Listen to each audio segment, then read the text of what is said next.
È la grande sete dei campi e del mais che in tutta la provincia è stato raccolto in questi giorni, quella ben visibile in queste immagini. Operazioni che di solito iniziano a fine agosto, anticipate di un mese per salvare il salvabile. E intanto, nonostante le piogge di queste ore, in quest'area, ai confini tra Venezia e la Pedemontana, l'acqua per l'irrigazione ancora c'è, ma è piena emergenza.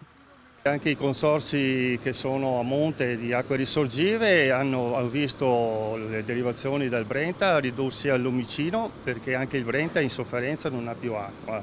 Il Piave, il consorzio Piave è la stessa cosa e quindi noi che viviamo dell'acqua che loro rilasciano, che arriva poi nei nostri canali, diciamo che non ce n'è, non ne hanno e quindi ne mandano pochissima, quella poca che gli rimane, ma dopo averla centellinata anche loro. Azioni da buoni padri di famiglia, quelle compiute dai consorzi che hanno dato vita a calendari precisi di turni di irrigazione.